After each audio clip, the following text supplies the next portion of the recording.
Yo, yo, it's the People Show with the Internet Smarks. We're here to give payback predictions for all those that's gonna be there watching live tonight on the network.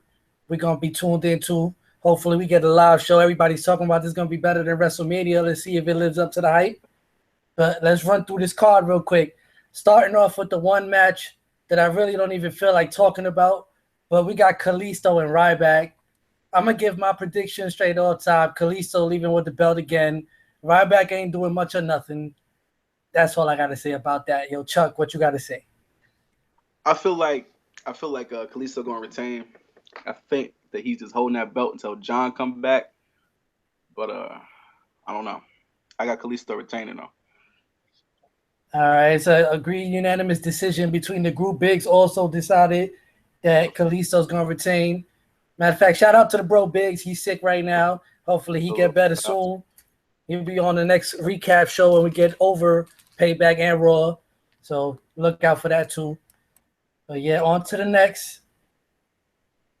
Oh, Baron Corbin and Dolph Ziggler.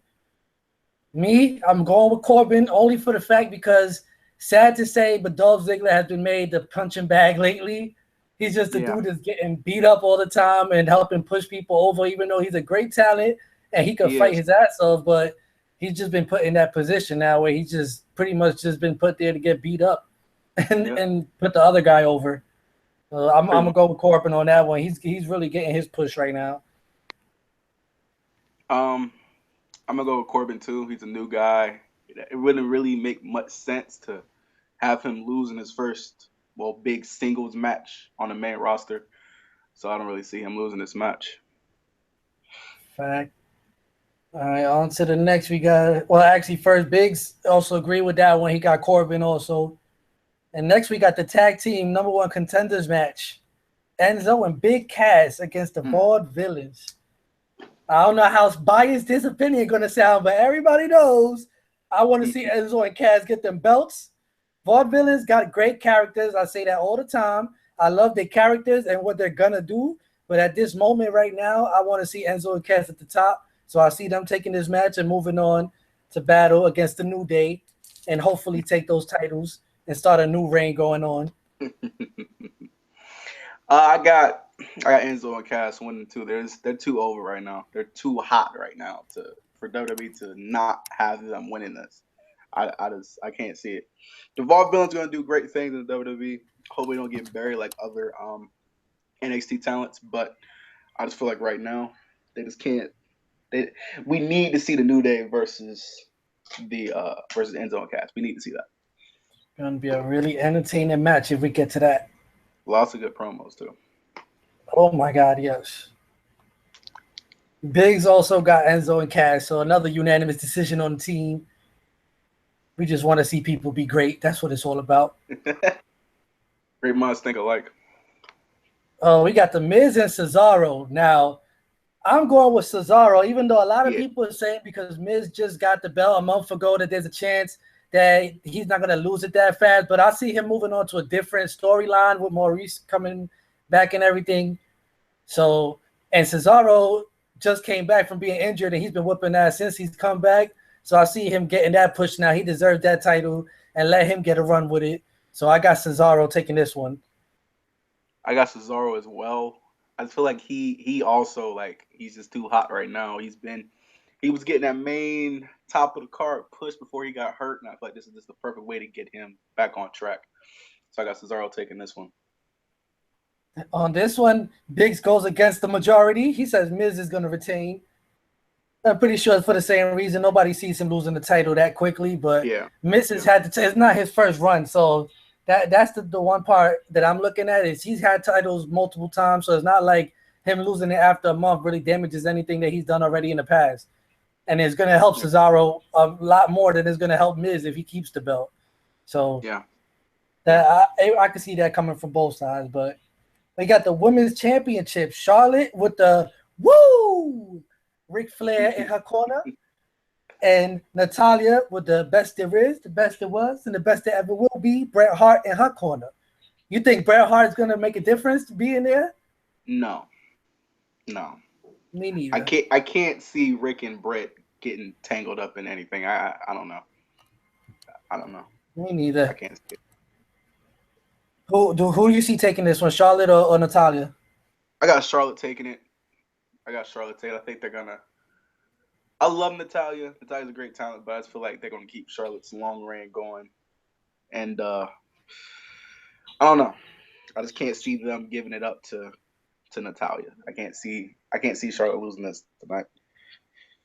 Yeah, I agree. I got Charlotte too, only because I feel like she got a lot more heat. Like if Natalya wins the belt, who does she really have a beef with after that? That's gonna make for an interesting women title match. She's gonna have to go back and fight the people that want to fight Charlotte right now. So they should just continue letting them the young wave run that. I mean, I want to say that Natalya's playing that part where she's trying to be one of those older talents that's pushing over the new wave. Because she still wants to be active, but at the same time, everybody sees what's happening right now. They're letting the new breed take over everywhere. So you either got to help push that, or you're going to be one of the people that let egos get in the way, and you just want to. I mean, I don't know, but I'm going with Charlotte.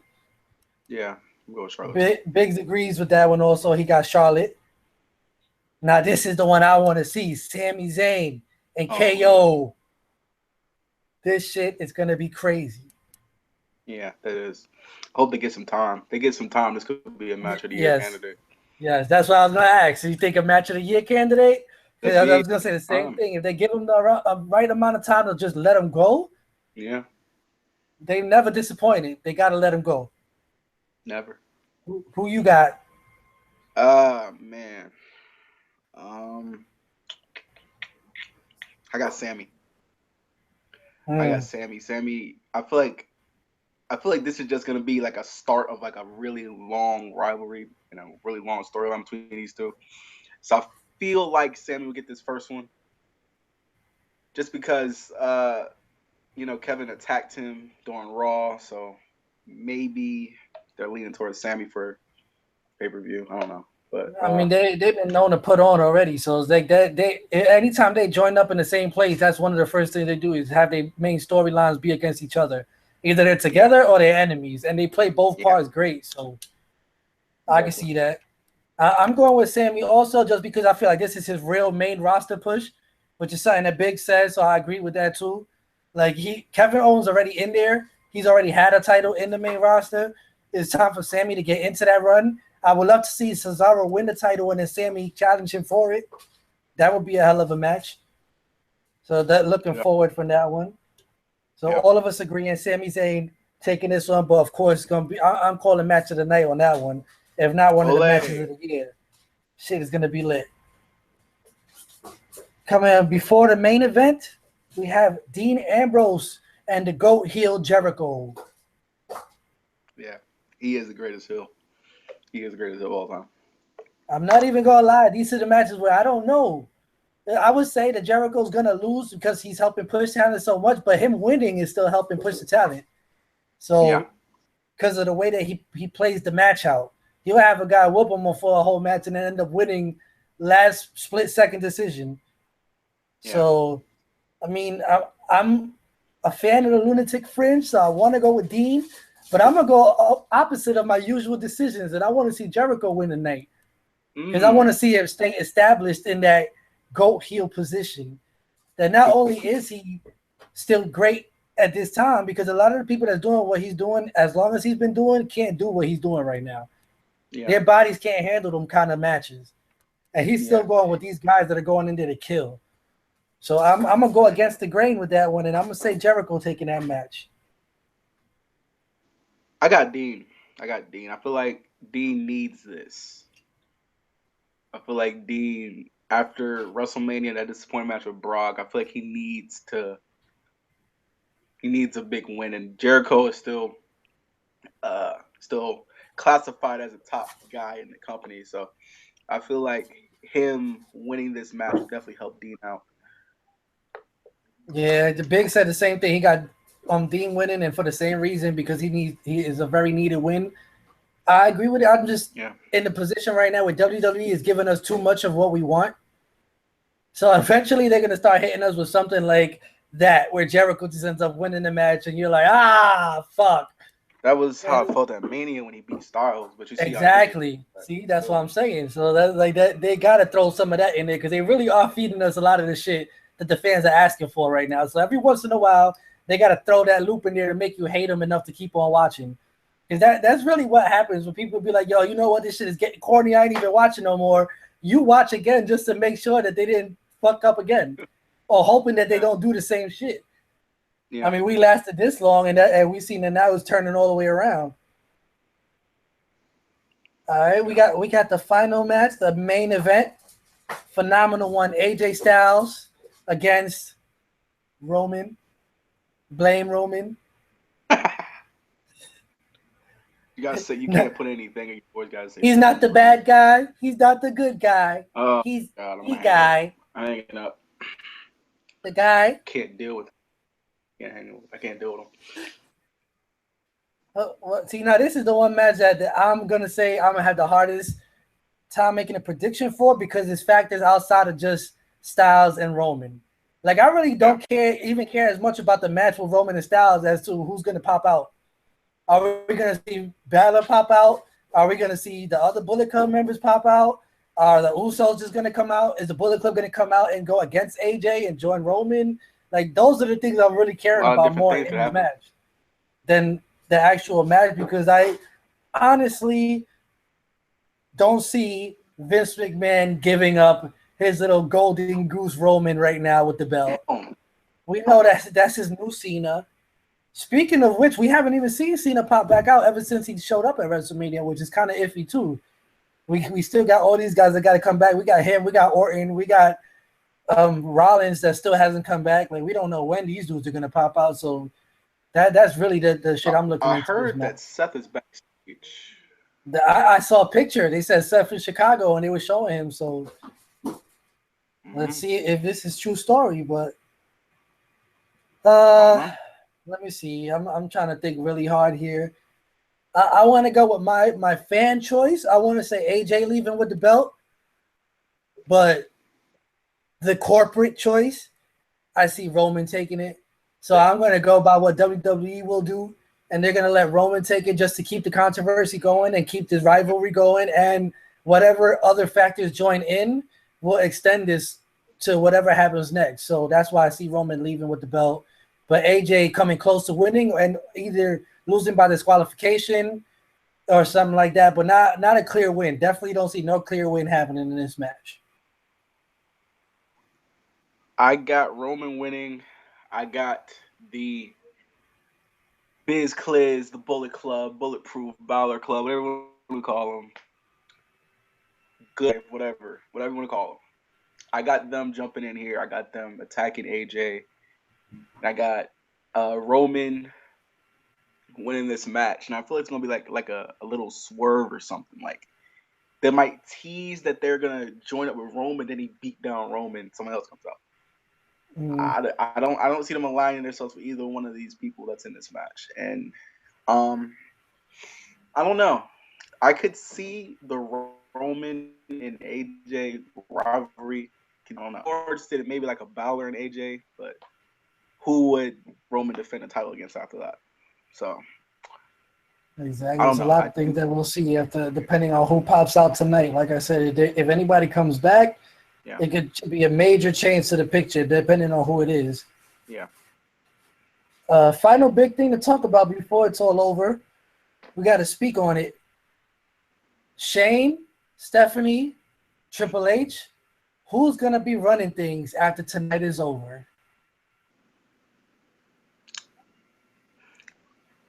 Because I watch these, I look at these dirt sheets and all that stuff, I see the rumors of a brand split, which could make sense. I just don't know who would run Raw and who would run SmackDown. That's the thing with me. I don't know. I got them maybe doing a brand split. I got them doing that. Yeah, I kind of see the same thing. The only thing that's gonna be the weird part about it is that if they do the brand split, it's almost guaranteed they're gonna have to do the fucking draft where they're gonna start splitting people into who gets who type of thing, and then that's when the part I don't know if I want to see. because it's going to kill off a lot of classic matches if people end up on opposite brands and they start doing the thing where they don't want to mix pay-per-views, so they just have separate pay-per-views, and once in a while have those pay-per-views like bragging rights where they would have the 5-on-5 SmackDown against Raw and all that shit.